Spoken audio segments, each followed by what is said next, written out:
Que a alegria do Senhor seja a nossa força. Bem-vindo, bem-vinda. Que bom ter você aqui comigo para partilharmos um pouco sobre a palavra de Deus. Hoje eu quero convidar você a acompanhar a leitura de um trecho dos Atos dos Apóstolos. E aí a gente partilha essa palavra de vida eterna que transforma a minha e a sua vida. Lá em Atos dos Apóstolos, capítulo 13, a segunda parte do versículo 14 vai dizer assim para a gente: entrando na sinagoga em dia de sábado, sentou-se. Todos eles sentaram-se ali na sinagoga. E aí vai continuar nos dizendo a palavra. Depois da leitura da lei e dos profetas, os chefes da sinagoga mandaram dizer-lhes: irmãos, se vós tendes alguma palavra para encorajar o povo, podereis falar. Deixa eu ficar com esse trecho da palavra de Deus com você. Primeiro, Atos dos Apóstolos. O que são os Atos dos Apóstolos? As atitudes que os apóstolos tiveram logo após a realização de Pentecostes, aquele momento em que o Espírito Santo veio sobre os discípulos que estavam reunidos com Maria Santíssima naquele cenáculo, e ali eles estavam com medo, estavam apreensivos porque não tinham direção, não sabiam que sentido tinha a vida após a morte de Jesus. Ao chegar o Espírito Santo, a igreja missionária, vamos dizer assim, ela é inaugurada, ou seja, os apóstolos, os discípulos tiveram coragem e força para levar a palavra aos corações. E os Atos dos Apóstolos nada mais é do que as atitudes dos apóstolos após este batismo que eles receberam de fogo, o batismo no Espírito Santo. E isso é também para mim e para você. Nós que somos discípulos, nós que somos apóstolos de Jesus, nós também temos que ter esta atitude, estes atos de discípulos, atos de missionários. E aí, naquele momento, naquele tempo, eles caminhavam pelas cidades da região, pregando o evangelho, falando da palavra. Mas vejam que um detalhe a gente pode perceber nesta palavra, que eles foram à sinagoga em dia de sábado. Ou seja, aqueles discípulos, aqueles apóstolos, tinham um compromisso com a igreja, o que muitas vezes falta para mim e para você. Nós queremos pregar, nós queremos evangelizar, nós queremos falar, nós queremos anunciar, mas nós não queremos ter um compromisso com a igreja. É preciso ter um compromisso com a evangelização a partir da nossa paróquia física. A nossa paróquia física precisa das nossas atitudes práticas. E aqueles discípulos também seguiam estas normas e estas regras que faziam com que eles fossem recebidos e, a partir daquele recebimento, levassem a palavra de Jesus Cristo àqueles corações. Vejam que eles participavam, vamos dizer assim, da Santa Missa na época. Chegaram um dia de sábado, ali na sinagoga, Paulo e os seus companheiros, e ali sentaram, ouviram a palavra, se abasteceram da palavra, e aí foi dado a eles o direito de falar. Quando nós estamos inseridos dentro da comunidade, quando nós temos a humildade de ouvir a palavra de Deus, nós somos autorizados a anunciar o evangelho. E aqui, aqueles que comandavam, vamos dizer assim, aqueles que presidiam, melhor dizendo, a Santa Missa, convidaram aqueles para poder falar alguma palavra. E aí também, meu irmão, eu quero chamar a sua atenção para um fato muito interessante.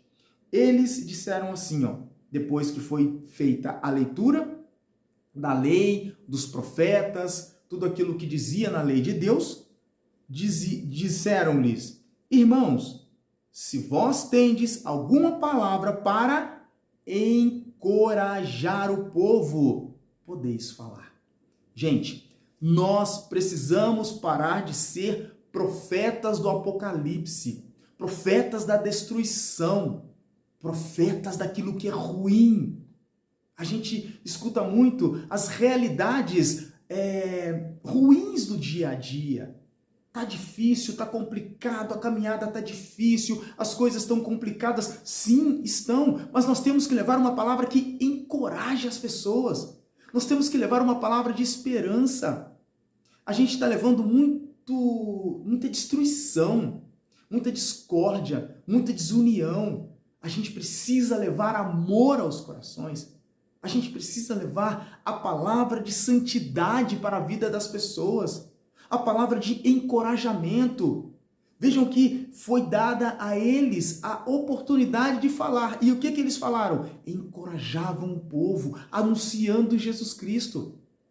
Jesus Cristo, ele precisa ser anunciado com entusiasmo, com alegria, com a felicidade. Porque se a gente for começar a anunciar um Cristo malvado, um Cristo destruidor, um Cristo justo que vai julgar e que vai destruir as pessoas, um Cristo que vai jogar as pessoas no inferno, quem vai seguir a igreja? Quem vai seguir a palavra de Deus? Quem vai seguir a lei dos profetas, a lei de Moisés? Quem vai querer seguir uma lei que julga, que aponta, que destrói, e uma lei que leva com que aqueles que a seguem vivam na discórdia? Vivam na discórdia. Se a gente continuar vivendo na discórdia entre nós, irmãos, quem vai querer seguir a igreja? Quem vai querer seguir uma igreja que só condena, que só aponta?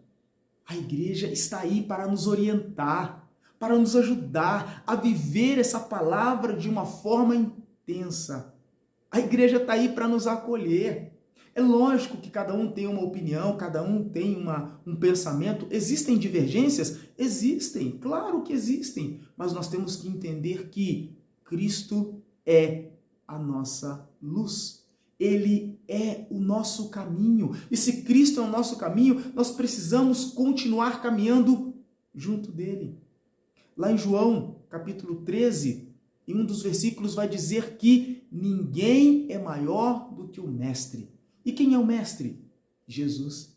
Às vezes nós queremos até saber mais do que Jesus. Às vezes nós queremos adaptar a palavra de Jesus às nossas realidades. E aí achamos que precisamos anunciar, precisamos falar. Sim, mas temos que ter amor ao falar.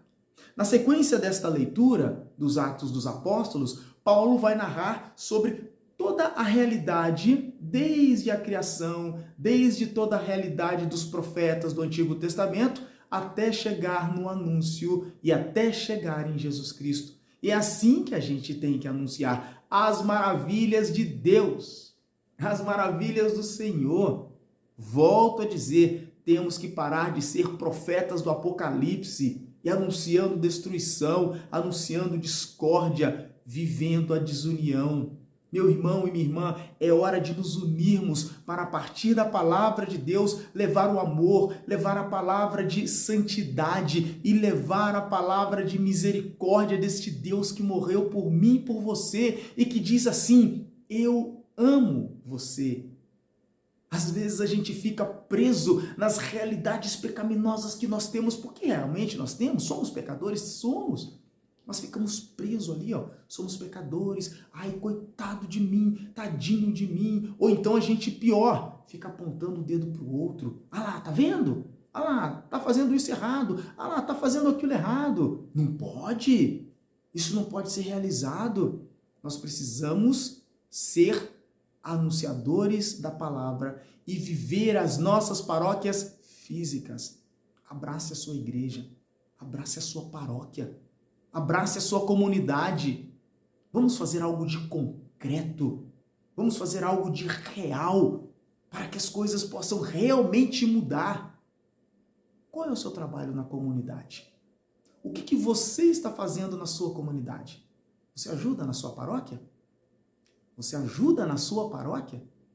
Você está ajudando na catequese? Está se colocando à disposição do seu pároco? Qual é o seu trabalho na sua comunidade? Qual é o seu trabalho na sua paróquia?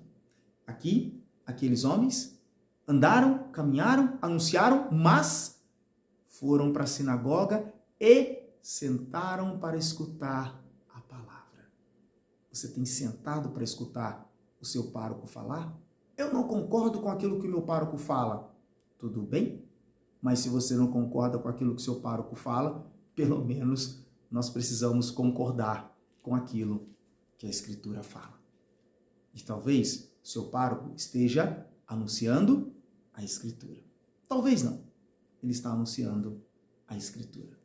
Meu irmão e minha irmã, se você ainda não faz um trabalho na sua comunidade, na sua paróquia, já está mais do que na hora de você começar. Comece, faça. Não precisa fazer grandes coisas. Se coloque à disposição.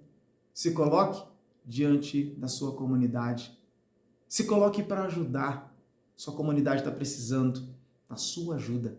Sua comunidade está precisando do seu sim. E a partir daí, será nos permitido e será nos dado a palavra.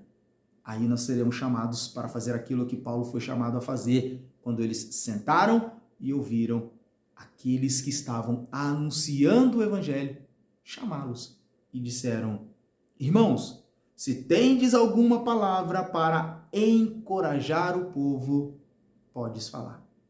Se for para desencorajar, é melhor que a gente fique quieto. Se é para levantar e edificar o reino de Deus, que façamos. Mas se for para desencorajar a comunidade e o povo, é melhor que a gente se cale. Viva na sua comunidade. Seja a sua comunidade na vida dos que mais precisam.